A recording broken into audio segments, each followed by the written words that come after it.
एक बेहतर छात्र को बनने के लिए सबसे महत्वपूर्ण शरीर का कौन सा अंग है जो उसको विकास करने की जरूरत पड़ती है? बताओ। माइंड, मस्तिष्क। अपने दिमाग को तेज करोगे तभी तो बेहतर छात्र बन पाओगे। अब माइंड को बेहतर करने के लिए क्या करना चाहिए? काजू खाना चाहिए, बादाम खाना चाहिए। आप इंटरनेट पे, यूट्यूब पे देखोगे, वीडियो में देखोगे, आप टीवी पे देखोगे, काजू खाओ, बादाम खाओ, तो ये खाओ, तो वो खाओ, 50 चीजें खाओ। क्या खाओगे? योगा करो। गुड, बहुत अच्छी बात, तालियां बजा दो योगा के लिए। और क्या करना चाहिए दिमाग को तेज करने के लिए? मान लो अगर हम कहते हैं काजू खाना चाहिए, तो बेचारे वो बच्चे जो बहुत अमीर घर के हैं, खूब काजू घर में है, चलो काजू खा लेंगे। बेचारे वो बच्चे जो नहीं, जिनके पास पैसे हैं, वो कहां से काजू खाएंगे? तो दिमाग को तेज करेंगे कैसे? आप अपना दिमाग तेज करना चाहते हो? कितने लोग चाहते हो दिमाग तेज करना? छोटे बच्चे भी चाहते हैं। देखो, बहुत बढ़िया, अच्छी बात। देखो, दिमाग तेज कैसे होगा? दिमाग तेज करने के लिए क्या करना? बस एक सिस्टम समझ लो। दिमाग की कुंजी, जैसे आपके घर में टीवी है ना, टीवी का रिमोट कंट्रोल कहीं और होता है और टीवी कहीं और चलती है। रिमोट कंट्रोल को छूकर आप टीवी के चैनल को बदल सकते हो। उसी तरीके से बिना दिमाग को छुए हुए दिमाग को तेज कर सकते हो। कैसे करना?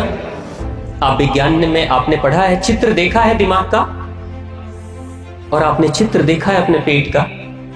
पेट कैसा दिखता है? पेट की आकृति देखी आपने? पेट में कैसा दिखाई देता है? ऐसा दिखता है, जिगजैग जिगजैग दिख रहा है ना। हमारी जो आंतें हैं, छोटी और बड़ी आंत, वो कितनी लंबी है? कितनी लंबी है? बड़ी आंत और छोटी आंत दोनों मिलाकर लगभग 7 से 7.5 मीटर की है। गुरुजी सही? 5 मीटर से लेके 5 मीटर तो छोटी आंत के आसपास होती है और 2.5 मीटर के आसपास लगभग बड़ी आंत हो जाती है। हमारी माएं जो घर में साड़ी पहनती है, वो कितनी लंबी होती है? 5 मीटर। 5 मीटर की साड़ी इतनी दूर में आ गई और ऊपर से 2.5 मीटर और 7.5 मीटर लंबी साड़ी, समझ लो पाइप लाइन आपके उस छोटे से मध्य प्रदेश के अंदर है। अब उसी में खाना जाएगा। खाना कैसे घूमेगा? लगेगा जैसे कि काठमांडू की पहाड़ियां हैं, टेढ़ी मेढ़ी। खाना घूमता है, जिगजैग जिगजैग, कितना घूमता होगा। उसी पाइप लाइन में कहीं कैल्शियम उस पाइप से खींचा जाता है भोजन से, कहीं मैग्नीशियम, कहीं पोटेशियम, कहीं सल्फर, कहीं आयरन होता है ना। दिमाग तेज करने के लिए क्या करना? याद रखो, कुछ चीजों को ध्यान दो जरा। आपके जीवन में जो घटनाएं घटती होंगी उसके ऊपर जरा याद करो। अब तो बड़े हो गए हो तो ज्यादा फर्क नहीं पड़ता होगा। याद करो, जब आप छोटे थे, जब आप थोड़े बच्चे थे, जब आप मिडिल स्कूल में पढ़ते थे, एग्जाम के वक्त क्या कभी आपका पेट खराब हुआ? एग्जाम के वक्त कभी पेट में दर्द हुआ? कभी हुआ किसी के? चिंता हुई? कभी जब डर लगा, कभी भय हुआ किसी भी बात से, तो क्या आपको खाने की इच्छा उस समय होती है? भूख लगती है? कभी क्रोध जगता है तो क्या आप खाना खाते हो? नहीं ना। जबकि क्रोध जगा या भय जगा, वो कहां पे? वो तो मस्तिष्क में ना। मस्तिष्क ने सोचा ना कि मैं डर रहा हूं, मस्तिष्क ने क्रोध किया ना, लेकिन भूख का संबंध तो आपके पेट से है ना। तो पेट ने क्यों नहीं खाना खाया? जब आपका मस्तिष्क अस्त व्यस्त रहता है तो ऑटोमेटिक पेट भी अस्त व्यस्त हो जाता है। छोटे बच्चों से जाकर पूछना, एग्जाम के पहले बहुत टेंशन, बहुत प्रेशर में बच्चे, खास तौर से मैट्रिक के एग्जाम में बच्चों के ऊपर माता पिता जब बहुत प्रेशर बना देते हैं, बेटा फर्स्ट डिवीजन से नीचे और डिस्टिंक्शन से नीचे मार्क्स लाया तो छोड़ूंगा नहीं। बेटे के ऊपर, बेटियों के ऊपर इतना टेंशन कि एग्जाम के एक दिन पहले ही पेट खराब हो जाता है। आप लोग के तो नहीं होते? नहीं होते, क्योंकि मजबूत हो आप लोग। गुरुजी लोगों का आशीर्वाद है, आप लोगों को शारीरिक श्रम करते हो इसलिए मजबूत हो। नहीं तो ज्यादातर दिल्ली और मेट्रो सिटीज के बच्चे तो बीमारी हो जाते हैं एग्जाम के समय पे, क्योंकि जिसके मस्तिष्क पे प्रेशर पड़ता है सबसे बुरा असर उसके पेट पे होता है, और जिसका पेट खराब होता है उसका मस्तिष्क भी खराब हो जाता है। आपने किसी दिन खा ली कुछ स्वादिष्ट स्वादिष्ट भोजन, कचौड़ियाँ, पकौड़ियाँ, छोले भटूरे, सिंघाड़े, समोसे, मुंह में पानी तो नहीं आ रहा है, चाउमीन वगैरह खाते हो, उसके बाद ये खाना खाने के बाद अगर आप पढ़ाई करने जाते हो तो क्या पढ़ाई में मन लगता है? क्यों नहीं लगा? पढ़ना तो है दिमाग से ना, खाना तो खाया पेट में, तो फिर क्यों नहीं मन लग रहा है? इसलिए क्योंकि वो जिगजैग जो बना है ना अंदर, वो ट्रैफिक जाम है। अब पेट की तरह कुछ और भी है क्या आपके शरीर में? बताओ, पेट जैसा दिखने वाला कुछ और है आपके शरीर में? मस्तिष्क, खुले हुए मस्तिष्क के तस्वीर को कभी देखा है? कैसा है? जिगजैग, टेढ़े मेढ़े, टेढ़े मेढ़े, वो भी वैसा ही है। ये टेढ़ा मेढ़ा सड़क अगर खराब होती है तो वो टेढ़ी मेढ़ी सड़कें भी खराब हो जाती है। जिसका पेट खराब उसका दिमाग खराब, और जिसका दिमाग खराब उसका पेट खराब। बस सिंपल। दिमाग तेज करने के लिए क्या करना? पेट को साफ करो ठीक से, कचड़ा मत भरो, नहीं तो सारा कचड़ा दिमाग में चला जाएगा। जितना पेट साफ होगा उतना ही दिमाग तेज होगा। अब पेट को साफ करने के लिए दिमाग को तेज करना है तो करना क्या होगा? कुछ करेंगे, एक छोटा सा प्रयोग करेंगे आप लोग, लेकिन नियमित करना होगा। और मैं आपको यह भी बता दूं उसके फायदे के लिए। कई बार होता क्या है, मैं क्यों करूंगा, फायदे पहले बताइए तब मैं सोचूंगा। एक छोटी सी बात बता दूं, क्योंकि पिछले 20-25 वर्षों का मेरा शोध है उसके ऊपर, और हिमालय के साधकों से लेके बड़े बड़े तपस्वियों के ऊपर भी मैंने उस प्रयोग को किया है और काफी फायदा हुआ है लोगों को। फायदे मैं पहले ही बता देता हूं आपको। पेट में दर्द नहीं होगा, गैस की समस्या नहीं होगी, जोड़ों का दर्द, गठिए का दर्द नहीं होगा। किसी को डायबिटीज हो गई हो घर में तो कुछ दिनों में डायबिटीज की रीडिंग नीचे आने लगेगी, बीपी अच्छी होने लगेगी, आपके सर के बाल जल्दी सफेद नहीं होंगे, आपके चेहरे पे झाइयां झुर्रियां नहीं आएंगी, उम्र का असर जल्दी नहीं होगा, दिमाग तेज होगा, रात में नींद अच्छी आएगी। आपके घर के दादा दादी अगर रात में चैन से सो नहीं पाते होंगे तो उनको भी अच्छी नींद आने लगेगी अगर ये प्रयोग करेंगे। हमारी माताओं के पेट में कभी दर्द नहीं होगा, सीने में जलन, खट्टे डकार नहीं आएंगे, भूख बहुत अच्छी लगेगी, जो खाओगे वो सब पचेगा। और सबसे अच्छी बात, बच्चों का नाटक बंद हो जाएगा। मम्मी हम ये नहीं खाएंगे, रोज तुम वही रोटी सब्जी बना देती हो, रोज वही चावल दाल पका देती हो। होता है ना, ये बच्चे जो नाटक करते हैं कि हम ये नहीं खाएंगे, हम वो नहीं खाएंगे, और माताएं हाथ में प्लेट लेकर और पीछे पीछे दौड़ती है, बेटा खा लो खा लो खा लो। ऐसे नखरे आप लोग तो नहीं करते? ये नखरे अगर कोई बच्चे करते होंगे तो वो भी सुधर जाएंगे अगर ये प्रयोग करेंगे तो। इसके इतने फायदे, और दिमाग तो तेज होगा। और एक सबसे अच्छी बात आपको पता है क्या होगा? आप लोग एनसीसी के कैडेट्स हो, आपकी स्टेमिना बढ़ जाएगी। इस दुनिया में सबसे ज्यादा हाई स्टेमिना वाला कौन है बताओ? आदमी और जानवर सब मिलाकर बोलो, सबसे ज्यादा स्टेमिना किसमें है? घोड़ा। इसलिए हॉर्स पावर, जबकि उससे ज्यादा शक्तिशाली हाथी है, घोड़े से भी ज्यादा शक्तिशाली हाथी है, लेकिन एलिफेंट पावर तो कभी नहीं बोला ना, हमेशा हॉर्स पावर बोलते हैं। एक स्पोर्ट्स पर्सन को, एक खिलाड़ी को क्या चाहिए? हॉर्स पावर, एलिफेंट पावर नहीं।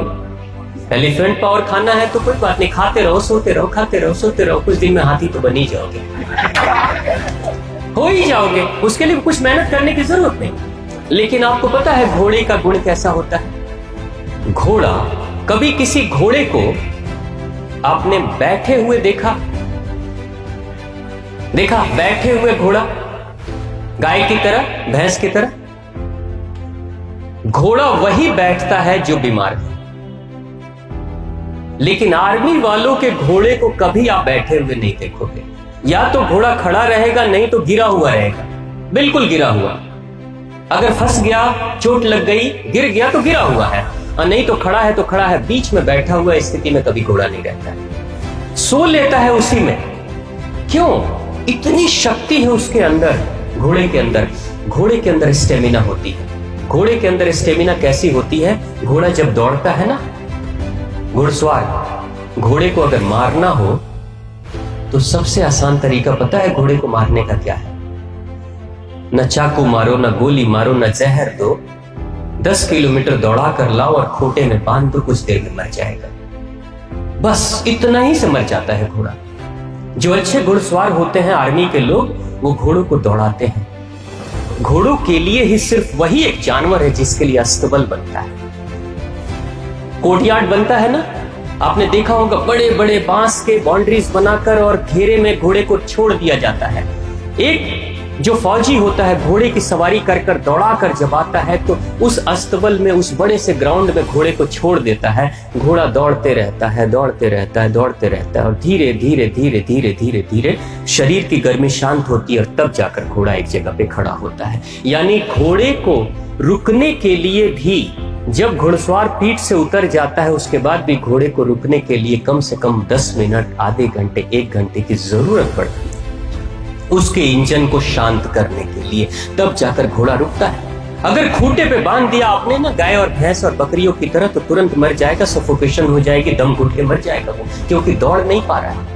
जैसे ट्रक का इंजन धीरे धीरे गर्म होता है और धीरे धीरे ठंडा होता है, उसी तरीके से घोड़े का इंजन भी धीरे धीरे गर्म होता है और धीरे धीरे ठंडा होता है। ये स्टेमिना है उसकी। और घोड़े की खासियत कैसी है? घोड़े के घुड़सवार क्या कहते हैं? घोड़े के घुड़सवार सबसे ज्यादा खुश इस बात से रहते हैं कि घोड़ों को बैलों की तरह बार बार हाँकने की जरूरत नहीं पड़ती। एक बार पीठ पे एक लात मारते हैं, धीरे से अपने पैरों से इशारा करते हैं, घोड़ा दौड़ने लगता है, दौड़ते रहता है, सरपट भागते रहेगा। 2 किलोमीटर, 3 किलोमीटर, 4 किलोमीटर, 10 किलोमीटर आराम से भाग रहा है। फिर उसको यू टर्न मारो, फिर 10 किलोमीटर आराम से दौड़ रहा है, थकता ही नहीं वो।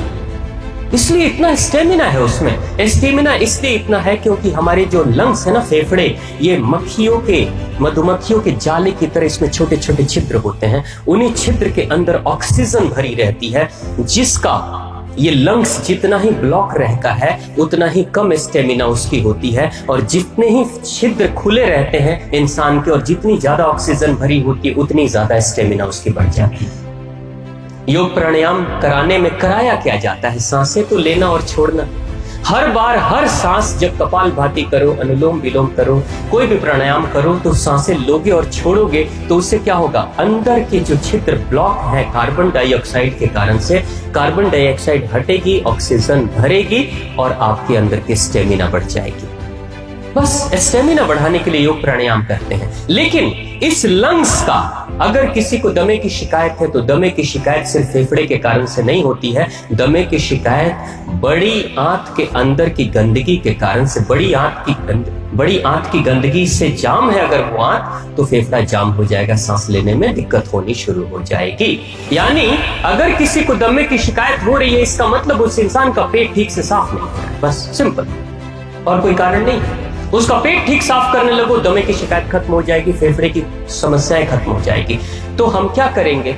अपने शरीर को स्वस्थ रखने के लिए, अपनी स्टेमिना को बढ़ाने के लिए, क्योंकि मैं कई ऐसे प्रोग्राम भारत के फौजियों के साथ भी मैंने किया है, भारत के जो ट्रेनिंग के फौजी होते हैं खास तौर से, उनके साथ में उस प्रयोग को किया और बड़े अद्भुत परिणाम मिले हैं। आप भी करेंगे, आपके जीवन में 1 महीने अगर सिर्फ आपने कर लिया, 1 महीने में आपके जीवन में अद्भुत परिवर्तन आ जाएगा। और सबसे बड़ा परिवर्तन क्या आएगा?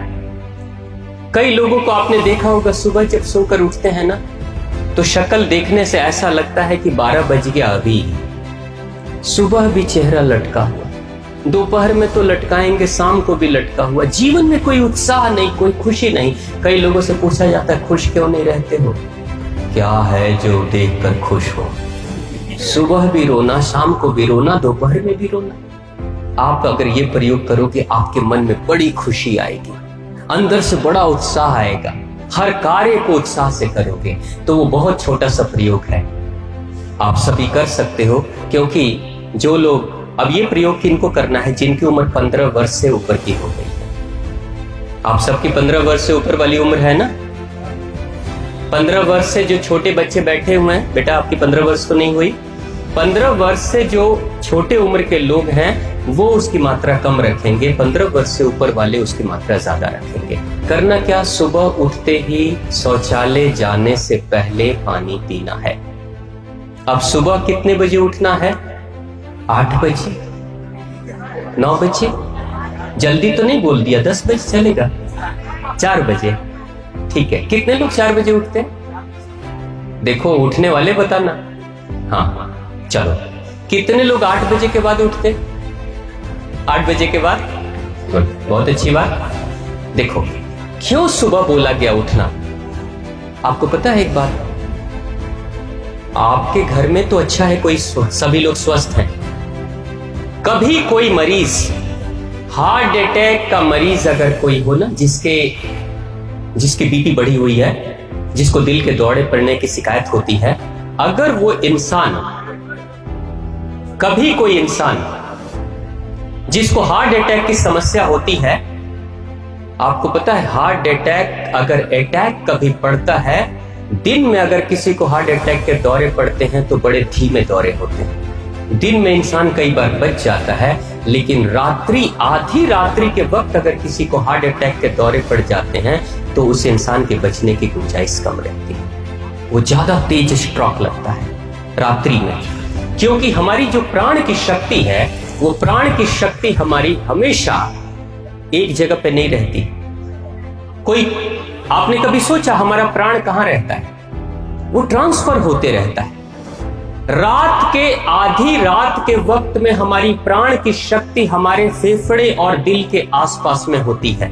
प्राण की शक्ति यहां पे रहती है आधी रात के वक्त। इसलिए आधी रात के वक्त अगर दिल का दौरा पड़े तो प्राण की शक्ति बहुत तेज है, इसलिए दौरा भी बहुत तेज पड़ता है और बचने की गुंजाइश कम रहती है। आधी रात के वक्त प्राण की शक्ति यहां होती। अब आधी रात के बाद लगभग 3 बजे के बाद रात्रि में प्राण की शक्ति शिफ्ट होती है और चली जाती है बड़ी आंत में। और बड़ी आंत में जब शिफ्ट होती है तो बड़ी आंत की ऊर्जा बढ़ जाती है। अब सुबह के वक्त में जो गुरुओं ने कहा कि सुबह उठो, शौचालय जाओ, पेट की सफाई करो, क्योंकि बढ़ी हुई शक्ति के समय अगर पेट की सफाई, बड़ी आंत की सफाई करोगे तो बहुत आसानी से बड़ी आंत की सफाई हो जाएगी और शरीर की सारी गंदगी बाहर निकल जाएगी। इसलिए गुरुओं ने कहा कि सुबह उठकर जल्दी फ्रेश होना चाहिए।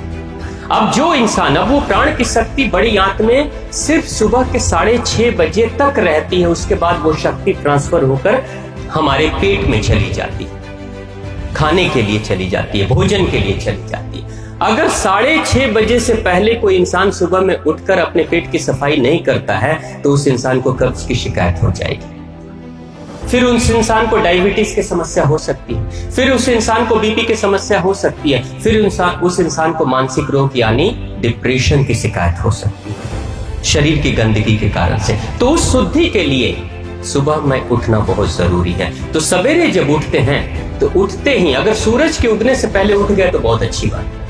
सूरज के उगने से पहले उठते हैं, 15 वर्ष से उम्र ज्यादा है, माताएं बैठी हैं, आप लोग के लिए भी है, बाबूजी लोग के लिए, सूरज के उगने से पहले अगर उठ जाते हो, जाड़े का दिन है, हल्का गर्म गुनगुना पानी कर लो और उसकी मात्रा कितनी होनी चाहिए? 1.25 लीटर। कितना? 1.25 लीटर कितना होता है पता है ना? 1250 ml, 1 लीटर और 250 ग्राम और 1 लीटर और 250 ग्राम और 1.25 लीटर पानी पीने की आदत आप डालो। लेकिन पहले दिन पियोगे तो जितनी तेजी से 1.25 लीटर अंदर जाएगा उतनी तेजी से 1.25 लीटर बाहर भी आ जाएगा। पहले दिन अगर ऐसा करोगे तो आपको क्या करना? धीरे धीरे मात्रा बढ़ानी, धीरे धीरे, हाँ, नहीं तो उल्टी हो जाएगी। धीरे धीरे बढ़ाओगे, 1 दिन 2 दिन 4 दिन, मात्रा बढ़ाते बढ़ाते 1 हफ्ते में 1.25 लीटर पे चले आओगे आराम से। अच्छा, बिना कुल्ला किए पीना है। और जब मुंह साफ है तो 1 लाख ग्रंथियां मस्तिष्क में काम करती हैं, क्या बनाती हैं? लार। अब उस लार को आप अपने पेट में ही डालोगे पानी के साथ ही। आपको पता है सुबह की लार अमृत है, जिसको हम बाहर नाले में फेंक देते हैं सुबह उठते ही कुल्ला करके, अमृत है वो। तो पता है क्या होगा? छोटे वाले कमरे की बड़ी तेज याद आएगी। छोटा वाला कमरा कौन सा? उस छोटे से कमरे की याद आएगी। और अगर कोई बैठा होगा तो कहोगा जल्दी निकलो भाई, नहीं तो गाड़ी छूटने वाली है, इज्जत जाने वाली है। और जैसे ही वो निकलेगा आप एकदम रॉकेट की स्पीड से अंदर जाओगे, थोड़ी देर बैठोगे ही ना, खड़े तो नहीं करना कुछ, पढ़े लिखे बच्चे हो, बैठोगे और बैठने के बाद जब बाहर निकलोगे ना तो पता है क्या बोलोगे? वाह मजा आ गया, बहुत दिनों के बाद मजा आया है। जिस दिन आपके पेट की प्रॉपर सफाई हो जाएगी ना, उस दिन पता है उसी दिन से दिमाग आपका बेहतर होने लगेगा। सिर्फ मजा, पेट साफ हुआ लेकिन मजा आया किसको? दिमाग कहता है ना वाह आनंद आ गया। आनंद की अनुभूति कहां होगी? यहां। लेकिन साफ क्या हुआ? ये तो ये जिगजैग इसका साफ हो गया तो इसका भी जिगजैग साफ। ये है अपने दिमाग को बेहतर करने का सबसे सुंदर मंत्र। मैं भी आपकी तरह जब मैं इन प्रयोगों को नहीं करता था तो मेरे साथ भी बड़ी समस्याएं होती थी। पता है क्या होता था? आप लोग वाद विवाद प्रतियोगिता करते हो ना? आप लोगों ने भाग लिया स्कूल में, गुरुजी ने कितना सुंदर प्रतियोगिता कराया। वाद विवाद प्रतियोगिता क्यों कराना? दिमाग के मस्तिष्क को, यादाश्त को बेहतर करने के लिए, आपके अंदर के आत्मविश्वास को बढ़ाने के लिए, आपके अंदर के कॉन्फिडेंस को बढ़ाने के लिए। मैंने भी बचपन में जब मैं चौथी क्लास में था तो पहली बार वाद विवाद प्रतियोगिता में मैं भी भाग ले लिया, और जो निबंध था वो तुलसीदास जी महाराज के ऊपर था। अब बड़ी तैयारी करके तो मैं आया, मेरे को कुछ दोस्तों ने कहा कि भाई मत जाओ, वहां जो जाता है वो भूल जाता है, लेकिन फिर भी मैं जिद करके आ गया। अब जब बोलने की बारी आई, सारे बच्चे मेरे मित्र सभी बैठे हुए थे साथ में, मैं खड़ा हो गया। अब तुलसीदास जी महाराज एक महान रामचरितमानस की रचना किया, तुलसीदास जी ने ये किया वो किया, तुलसीदास जी का जन्म, तुलसीदास जी, गुरु जी बगल में बैठे, बोलो बेटा बोलो बोलो, तुलसीदास जी। और जो मेरे दोस्त थे वो कोई मेरी बात को पहले नहीं सुन रहा था, और जब मैं अटक गया ना, ऊपर छत देखने लगा, तब देख देख देख देख भूल गया, देख भूल गया, है ना। तुलसीदास जी मेरा जो दोस्त है वो क्या, बोलो बोलो, बोला था ना नहीं जाओ वहां पे, भूल गया ना।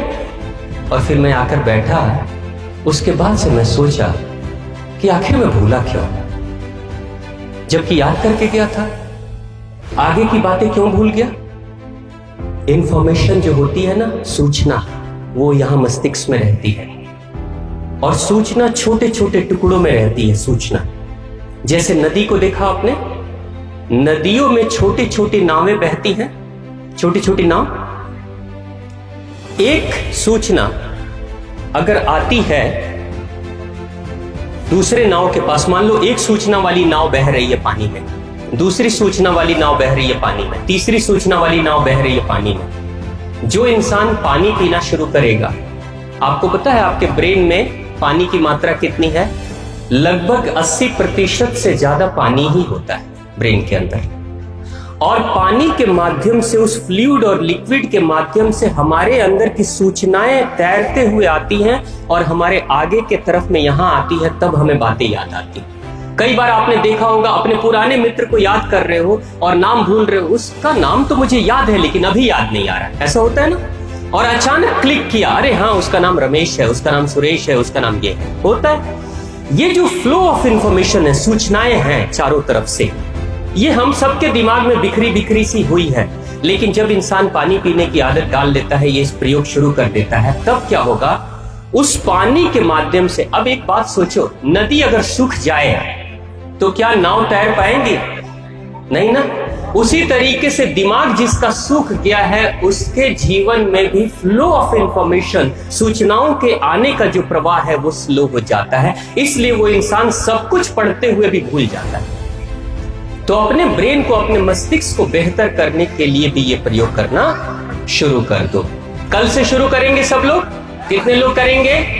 पक्का? माताएं नहीं करेंगी, आप लोग भी करेंगे? जरूर करिएगा, बहुत अच्छा परिणाम मिलता है। और 1 महीने सिर्फ आप कर लोगे तो जीवन में अद्भुत परिणाम मिलेगा। और यही भगवान श्री राम को भी उनके गुरु ने सिखाया था। सिर्फ किताबों की शिक्षा मत ग्रहण करो, किताबों के साथ अपने शरीर को भी बेहतर बनाने की कोशिश करो, क्योंकि अच्छा छात्र वही होता है जिसका शरीर स्वस्थ और तंदुरुस्त होता है। और अच्छा छात्र वही होता है जिसका मन बेहतर होता है और जिसकी याददाश्त अच्छी होती है। निश्चित तौर से वो जीवन में बेहतर कार्य कर पाता है।